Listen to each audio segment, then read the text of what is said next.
Dans cette leçon, nous allons aborder le concept d'EFS, ou Elastic File System. Donc, l'EFS, c'est basiquement le protocole NFS administré dans Amazon Web Services. Donc, ce qui va se passer avec ce type de partage de fichiers, c'est qu'on va pouvoir monter la même ressource réseau sur beaucoup d'instances EC2. Donc, l'EFS fonctionne avec des instances EC2 réparties sur plusieurs zones de disponibilité. Donc, on va pouvoir partager la même ressource avec plusieurs instances réparties dans plusieurs zones de disponibilité. Le système de fichiers EFS est hautement disponible, redimensionnable. Il coûte très cher du coup. Il vaut au moins le prix de 3 GP2. Par contre, c'est payant en fonction de l'usage. Donc, on peut planifier l'usage qu'on va en avoir et contrôler les coûts et éventuellement faire des économies par rapport à une offre GP2 ou IO1. Donc, pour schématiser, on a notre système de fichiers, notre EFS, un groupe de sécurité pour en contrôler les accès et des instances dans des zones de disponibilité différentes qui vont avoir accès à notre ressource EFS par l'intermédiaire de notre groupe de sécurité.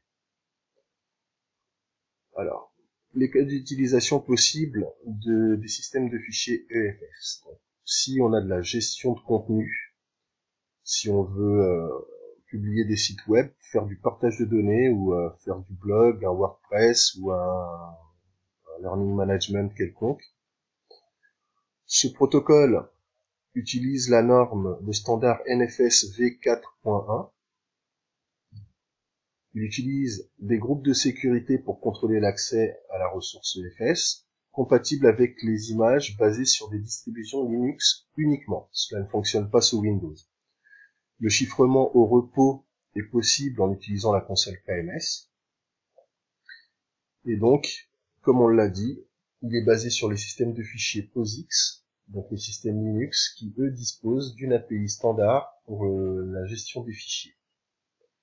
Le système de fichiers se redimensionne automatiquement, donc on peut assez rapidement, si on a de plus en plus de données à stocker sur notre espace EFS, il évoluera automatiquement à la hausse en fonction de ce que l'on consomme.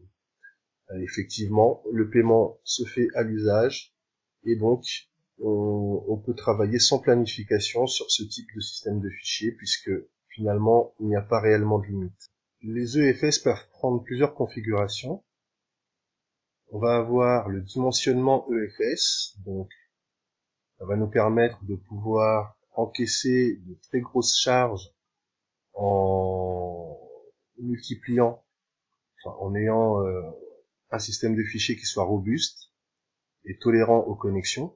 Donc, en utilisant cette méthode, on va pouvoir avoir plus de 1000 connexions clientes simultanées sur notre EFS, donc des milliers d'instances qui peuvent se connecter à notre ressource EFS en même temps, et avec un débit de 10 gigas et plus à la seconde, ce qui est très rapide. On peut avoir une mise à l'échelle automatique pouvant aller jusqu'au pétabit, c'est-à-dire que si on a des fichiers qui grossissent, automatiquement, notre système de fichiers EFS évoluera en fonction de la taille des fichiers qu'il contient. On a un second mode qui est le mode performance. Celui-ci est paramétré dès la création de notre EFS. L'utilisation générale par défaut de ce mode permet de faire tourner des applications sensibles à la latence, les serveurs web, les CMS, les LMS.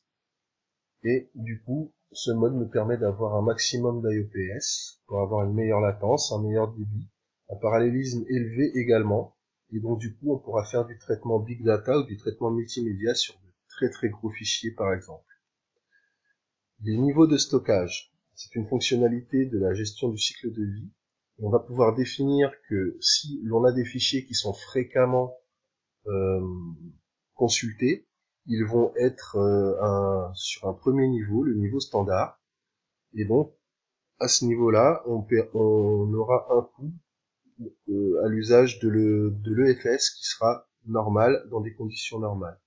Si on a des fichiers qui sont beaucoup moins accédés, on va pouvoir utiliser EFS-IA pour pouvoir déplacer ces fichiers moins souvent sollicités vers un niveau de stockage plus bas. Donc le coût est beaucoup moins cher que pour un EFS classique. Cependant, pour récupérer ces données, il va y avoir un surcoût lié au rapatriement de la donnée sur un niveau standard.